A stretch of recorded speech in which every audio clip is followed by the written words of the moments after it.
viewers to another episode on ACE your G12 exams. So this is basically the continuation of the revision of the November 2022 Science Paper 1. So in the first 3 episodes we covered question 1 through 15. So let us move straight to question 16. Question A16, the diagram shows a circuit containing 2 resistors in parallel while one is in series within the 2.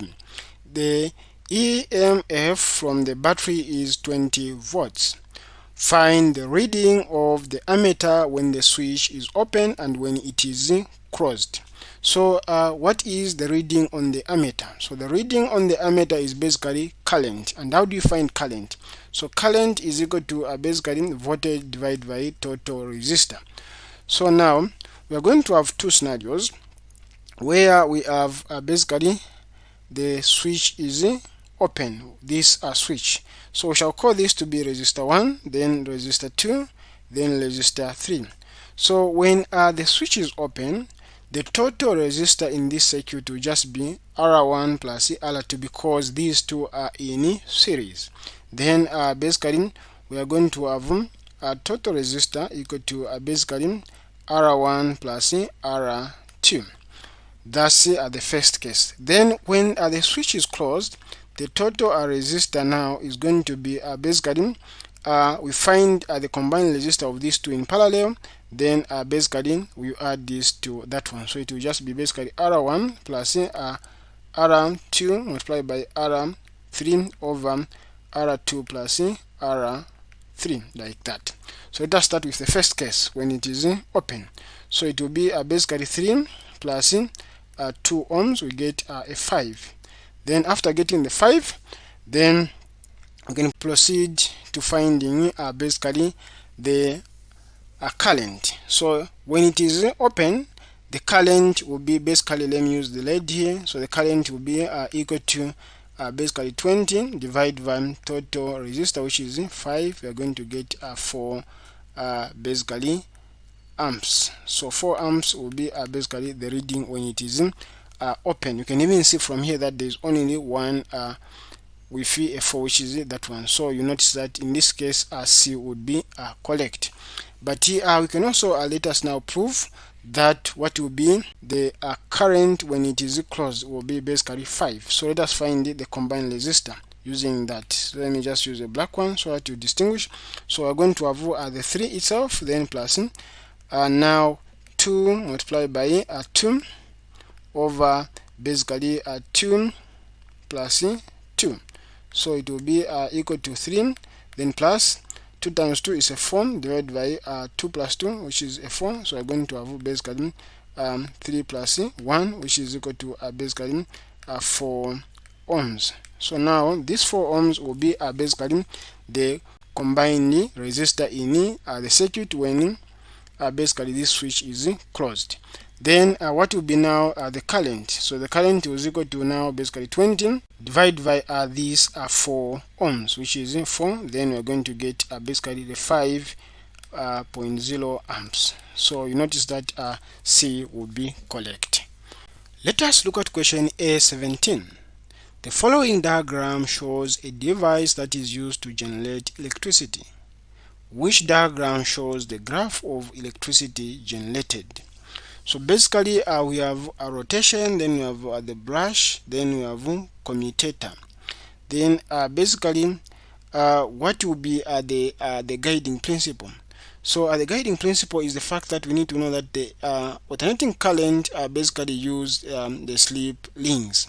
Then direct current uses split ring commutator. So because we have this commutator, in this case we notice that and this is the split ring. So this should be basically DC current, which is basically direct current in this case. So the direct current does not alternate, so A cannot be correct. Then it is not jumping like here. So here there's a jump, it's not correct, and it's not straight, so also this one is incorrect. So B is basically correct. So it will come once it reaches the 0 voltage, then it jumps back like that. That's how the direct current generate electricity. So it will have that graph. So this one is for alternating current, then this one is for direct current. So the key here is the commutator. So commutator and this are split lane. You notice that I said DC. So DC is the positive only voltage. It doesn't alternate between negative and positive. Let us look at question A18. The diagram shows the structure of an atom. Which of the following shows the correct number of protons, neutrons, and the electrons? So basically in this case I'll just need to identify the number of protons, neutrons, and electrons in a particular atom that we are given.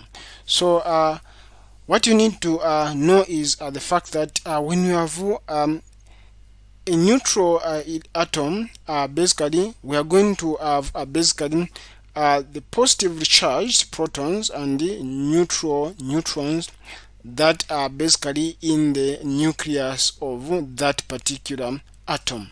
So what you see basically in the nucleus, we have how many positives? So positives are 3. So we have basically 3 protons.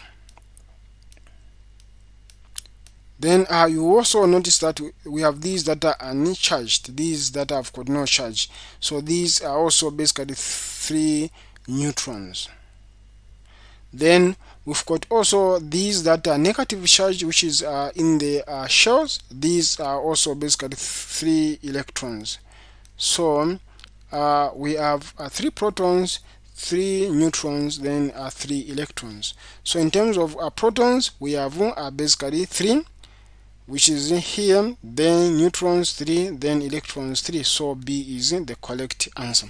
So basically remember that an atom consists of positively charged protons and neutrons.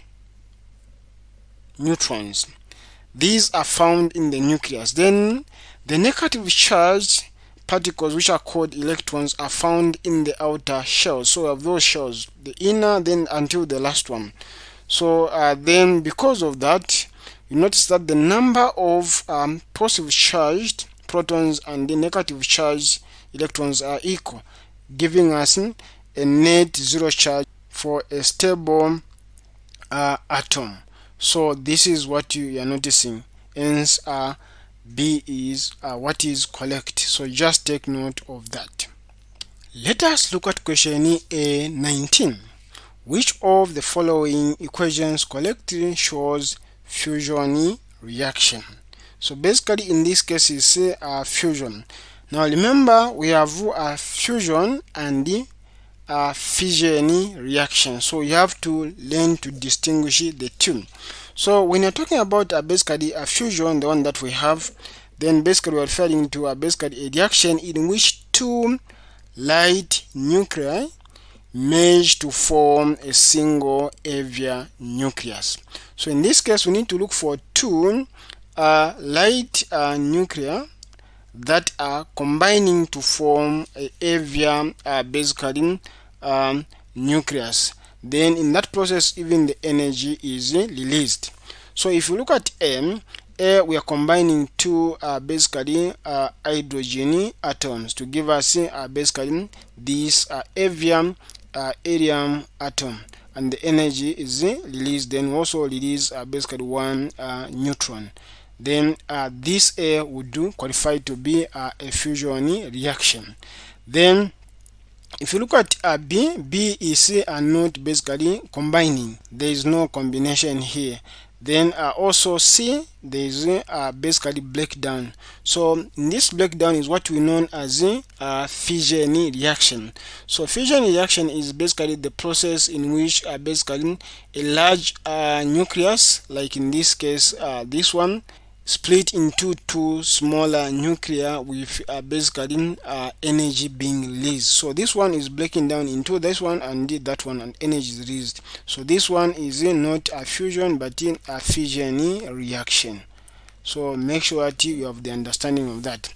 Then similarly in this one is also basically you bombard this with basically a neutron to get the breakdown of these two. Again, this will still be basically fission reaction. So that's how A is the correct. So take note of basically the difference between fission and fusion. So fusion, you are merging two lighter nuclei to form a heavier one. Then fission, you are breaking it down a heavier to lighter one.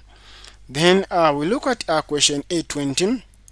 Given that the half-life of thoron is 52 seconds, how long would it take for the activity of the thoron sample to be reduced to 1/64 of its initial value? Again, this is one of the common questions that normally comes, and this is usually question 20. So once you know how to answer this question, you are guaranteed of 1 mark. So basically, the half-life generally is given by A, which is the value to them, then initial value, then multiplied by 1/2, then basically time over the half-life. So basically, the half-life in this case, which is H, is 52 seconds.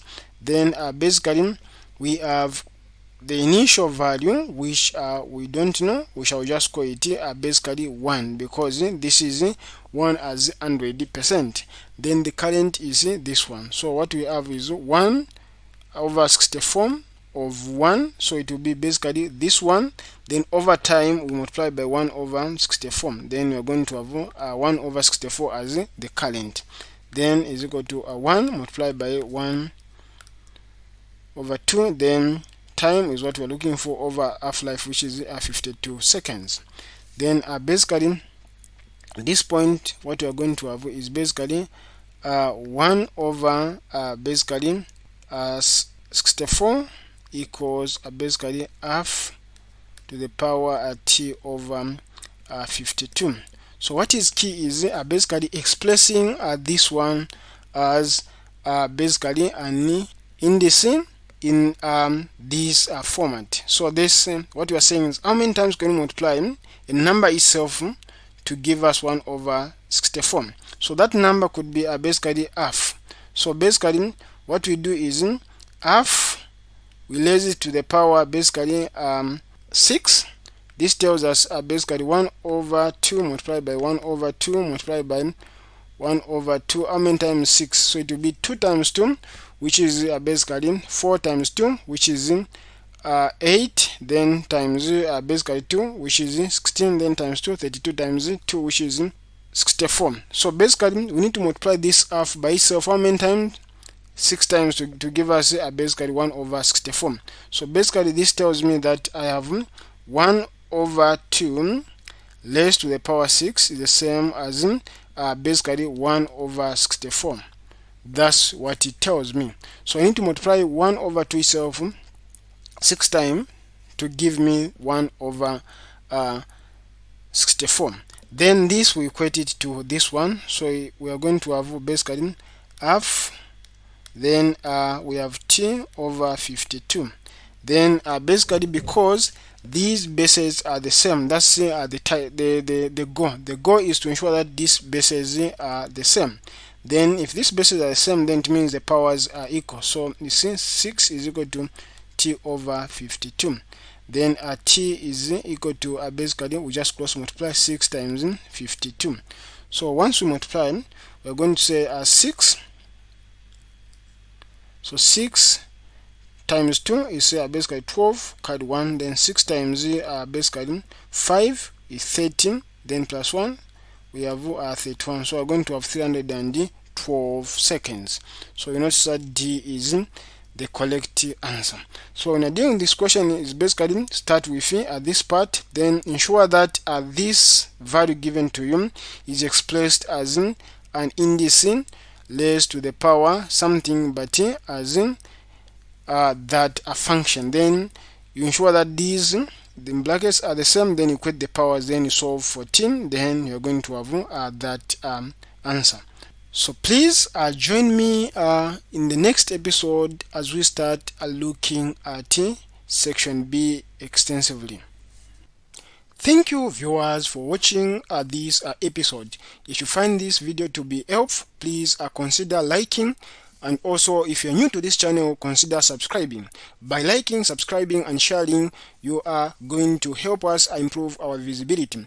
A simple like from you makes a big difference. So once you subscribe to our channel and go to our channel, we discover that we've got so much content. So we've got mathematics based revision questions, we've got physics, we've got chemistry, then we've got also topic based section for all the subjects. And this is the best section for you if you're having any challenges in any particular topic.